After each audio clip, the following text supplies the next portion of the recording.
All right, the magic number, 1,000,000. How can you get 1,000,000 people to pay attention to whatever is your next big idea? Everybody's got a big idea that I meet. And the problem is, like the saying goes, if a tree falls in the middle of the woods and there's no one there to hear it, you know, does it make a noise? And I always say, who cares, right? So if you have the greatest idea in the world and nobody ever hears about it, you might as well, like Joel Salatin, my first mentor, said, it's better to do nothing for nothing than something for nothing. So if you come up with this good idea and it's all for nothing, it's really a waste. And most people don't understand, you know, the psychological aspect of marketing. They say they do. They read a little book here, a little book there. But when it comes down to understanding heuristical patterns and understanding the 25 cognitive biases and really getting into those things, there's 103 logical fallacies in the average person's brain. So you add all that together, it's all about studying and knowledge. So I'm going to give you guys a few little hacks here. I've been putting out this video series. People text me a lot. So this year using this stuff, I just checked some of the stats. We just passed 1 billion views, like 100 million people watching these videos.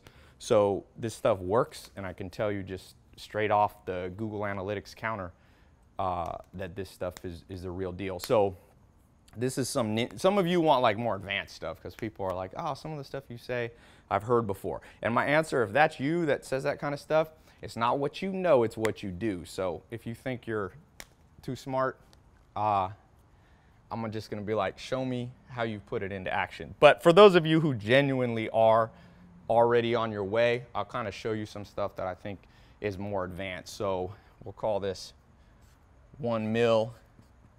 You could also call it 1 billion if you're really ambitious. How do you get a billion? And so I was alluding to this earlier. I'll draw like a little mind map, you know? So like here's you. You've got the next big idea. You've got the next Snapchat. You've got the next Netflix. There's a good book called The Self-Made Billionaire by this Cohen guy, and he calls it the blockbuster idea. So an idea that can break out. Like Zuckerberg went from 4 people on the Facebook to then he dominated 60% of his school, Harvard. Then he jumped to all universities, and he had about 60% market share. And then he went up to, now they just passed 1 billion customers, and almost everybody, you know, Facebook is like definitely an example of a blockbuster idea. So here's you now, and it's like most people don't understand that it's this progression, but it's not that linear, and that's the problem. Like the progression that most people think. This, by the way, is the difference between a plan and a strategy. Most people have a plan at best, but they don't have a strategy. I was just reading this book, The Liberator by Kershaw, about General Felix. And these guys, he had 75,000 of his men killed in one battle in Italy. And this dude was a tough dude. And even though he had this high casualty rate, as we know, the Allies won the war. And it's because the Allies had out-strategized Adolf Hitler. So Hitler and the Germans were good at strategy, but a plan is like linear. We're going to take this, we're going to do this, this, and this. And the best laid plans of men, as the famous poem goes, you know, they don't work out. So strategy is like A-B plans. This happens. If it doesn't work, you move to this subset. You've got these reinforcements come in. And I was talking about the real deal is not linear like this, where you go from your idea to 1 million people being your customer. If you're an entrepreneur, if you're an artist, maybe you want to have 1 million people download your single. Maybe you are, you know, somebody that's breaking out a franchise idea. You're a coach, a consultant, whatever it might be. Or, by the way, this is the progression. If you have a 9-to-5 job and you want to get a raise, this is the progression up the chain. If you're what I call an intrapreneur. The entrepreneurs start new things, intrapreneurs work with them. You can make money both ways. Not everybody's an entrepreneur. So wherever you are, the real deal, it's going to be more like branching. So heuristics is more this way. The real way humans decide things is a branching chain of events. And so good strategists are like chess players. You know, there's trillions of permutations. And so whether it's your business plan or understanding the psychology of how people decide things. I always say humans are smart and stupid at the same time. Let me not fall in my pool. That will be a interesting dealio. It's a beautiful day today, and no sun in my eyes. So when you look at this branching, so let's say here's you and here's 1 million, because like I said, it won't happen this way. There's a good book on this it's called Crossing the Chasm. It's a famous business book where he talks about how most people with ideas, you get a little bit of traction at the beginning and then it dies in this chasm where pragmatists, and most people are pragmatists. So let me show you what I mean by that. So the first heuristical decision kind of branching that the average person who's watching your stuff is going to decide by is fear. So this is one that people know. Freudian type psychologist, you could call this pain. Now it branches here into a tremendous amount of things. You know, it could be reciprocity is one of these. Liking bias. These are the biases. You have Kantian fairness here. Some of these are more advanced. I'm not going to talk about all these right now. You have senescence bias. You have social proof, urgency, association, availability. And each of these branches are, if you can't maneuver them, and I put 25 here, then there's, if you really want to get ninja, which I don't tend to do on a YouTube video because people need to ask me back and forth questions. If you really want to get ninja, you then break this down. There's 103 patterns. There's things, you know, logical fallacies like red herring and ad hominem and all these kind of things, although ad hominem is related to that bias. So those are different. So if you add 103 plus 25, you have at least 120, 130. You could call them landmines. You could call them biases, whatever you want to call them. So let me tackle the first and most important one. When you come up and hit up an investor, let's say you get on Shark Tank. My buddy's here, and he was working with a guy that just got on Shark Tank. I won't say who it is. The show's not out, so it's confidential. But so you get on there. I don't care if you're working with Mark Cuban and billionaires. The default response of almost all humans is built into our DNA, which is a fear response. So we fear what we don't know. And the reason brands, by the way, you know, you hear a lot about branding. This is like a buzzword. Coca-Cola, #1 brand in the world. Disney, Playboy. You know, these are nationally and internationally recognized brands. That's a bullshit word, because what the hell does it mean? To me, it means status. And what status does, so status is an overarching one on all of these. So for example, there's a scientist, I forget what his name was. He said, if the president of the United States rolled into, let's say you're married or you have a girlfriend. So you got your girlfriend in the house. President Obama rolls in. He says to you, and he comes in. I met Bill Clinton once, was at my friend's house, not too far from where I live now in Beverly Hills. And Bill Clinton had, I think he had 9 Secret Service guys. And underneath here, they have Uzis and high-powered machine guns. Actually, an interesting side note, nothing to do with this. True story, Bill Clinton was, when he was the president, was walking out of the White House, and there was, it was like down a corridor where people were allowed to say hello to the president, the public. And he was going to get in his car, and he had his Secret Service guy with him, and Bill Clinton whispered, he said to Secret Service, he goes, I can't get in the car, somebody's grabbing me. And he said his security guard, like a ninja, turned around and broke the guy's arm that was grabbing the president, and the president got away. So don't fuck with the Secret Service dudes, they're pretty badass. So going back to this whole thing, when I met Bill Clinton, which I had a point to that, but now I got distracted on my, I'll think of it in a second. Oh, the president comes into your house.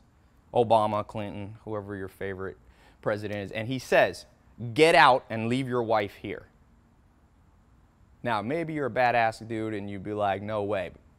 Mark my words, you would get out of the house. Why? High status. Oh, Dr. David Buss, a friend of mine, he's the one who. So status is one way to overcome fear, because if a regular dude walks into your house and goes, get out and leave your girlfriend, what are you going to do? You're probably going to smash him in the face, right? But status supersedes fear and pain. So branding is a powerful tool. And so the problem with branding, I'll give you a little practical tip. Every newbie that I know starts with a logo. This is their big question. Like, oh, dude, I just had some joker send me a thing. he wanted me to invest in his business, and he's like, here's my logo. And I automatically wrote him off. I wasn't trying to be a dick. I didn't say anything to him, but I'm going, this guy doesn't get it. He thinks that the heuristical patterns is like logo, and then you proceed to the next step. No one cares about logos for the most part. Some of you are going to argue with me. So as Richard Dawkins, the famous scientist, told me the other day, I was talking to him, he said, best advice he ever got, believe with evidence. Only believe with evidence. So I'm going to give you evidence so you don't have to believe what I'm saying. You can believe the evidence. Google this website, Berkshire Hathaway, okay? This name right here. You might have or might not have heard this name. So just Google that name. It'll come up, the first result, and click on their website and show me what their logo is. There's no logo. It just says Berkshire Hathaway. Now you might say, who cares?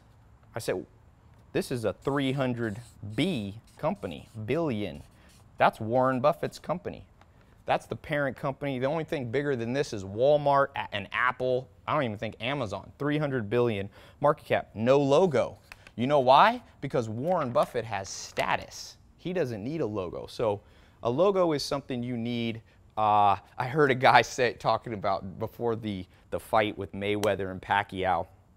Somebody was going, Mayweather's a bitch. And I saw it on some random website. And somebody's like, why do you say that? And he goes, do you think Mike Tyson needed bodyguards to pick up his kids at elementary school? He's like, no, he didn't need that. Now, I don't think that's true, but Mike Tyson had status physically. Not many people are stupid enough to mess with Mike Tyson. And Berkshire Hathaway, that company, doesn't need a logo because they've already overcome human propensity to fear. There's a famous Nobel Prize winning researcher who discovered this concept. Okay, so there's he didn't call it fear, obviously, but there's all kinds of things that people want to do, you know. This, and you end up, by the way, sorry, my R, with adverse selection in life, which is a whole nother conversation.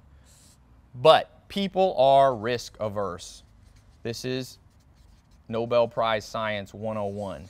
And so brands alleviate that. Let's say McDonald's, crappiest food in the world, right? You ever seen Super Size Me, right? The guy goes in, he tells his doctor, I'm going to eat supersized McDonald's food every single day. What do you think the outcome? And the doctor does his blood test at the beginning, and the doctor says to him, he says, you know what? I think this is going to negatively affect your cholesterol a little bit, you know, you won't, but it'll be okay. You can reverse it. If you watch the movie, Morgan Spurlock's his name. A month into it, he goes back to his doctor. He's been eating three times a day, supersized food. And the doctor comes out. It's the funniest scene in the movie. And it's all real. It's like not scripted. The doctor goes, you have to stop. You're going to die. You have already done irreversible damage to your liver and all this. And so McDonald's, though, still sells billions and billions of burgers. You know why? Because it's not just branding, it's status. Now, let's just take McDonald's because I'm talking about it. What does the McDonald's sign say? Billions and billions served. And I'm not just picking on McDonald's. This goes for, there's all kinds of crappy food, okay?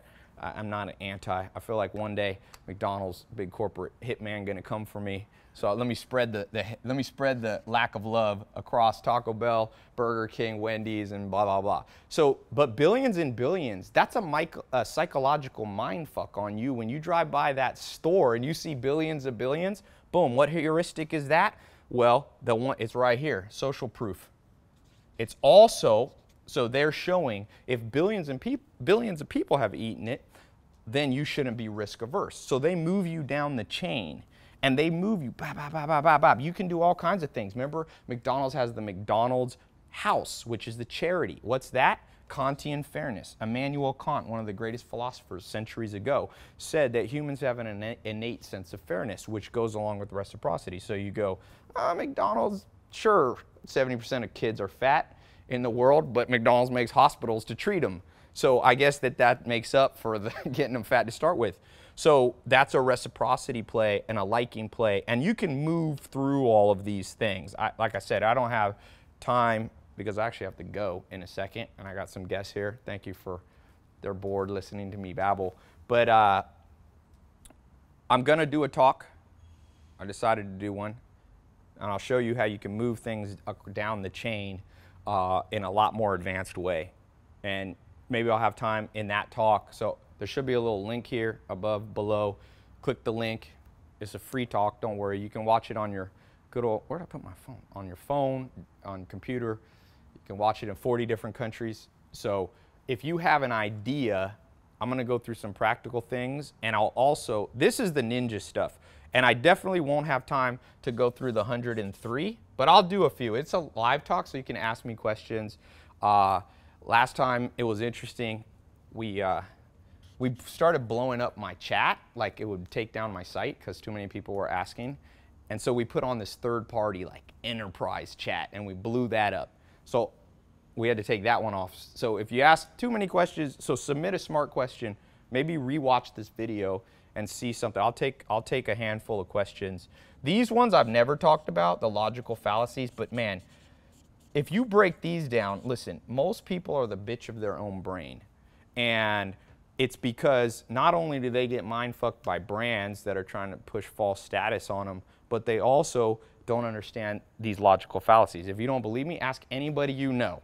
Ask them what ad hominem is. Ask them what a red herring argument. By the way, this is the problem in the school system. What's the best thing a school could teach you to do? Not social studies. I remember social studies. It's just like, what a waste. And here's the problem. You know the problem with traffic? So this is LA, this is Beverly Hills, but the problem in traffic, economists say, is that if you're driving and it takes you an extra 15 minutes because the roads were laid out stupidly, okay? That wasted 15 minutes of your time, but there's 13 million people in LA. Times 15 million, you end up with an economy. Everybody's like, what's wrong with the economy? I'm like, because we waste what we've been given. Seneca, the great Stoic philosopher, said, it's not that we don't have enough time in life, it's just we don't use it right. So think about school system, your education. I dropped out of college, maybe you went to college. Where the hell was this class?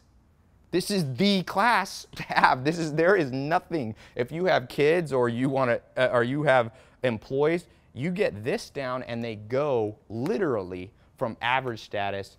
And I'm not talking about just materialistic stuff. All this stuff is cool, you know, but remember, I'm still grounded. I grew up on a farm for 10 years of my life.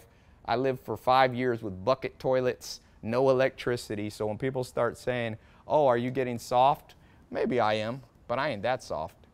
So for those of you, when I say status, what I'm going to be showing you is good, true status is, I was talking, some of you might have seen where I was talking to Tim Grover about his book Relentless. And he has real status. Michael Jordan goes, the best trainer in the world.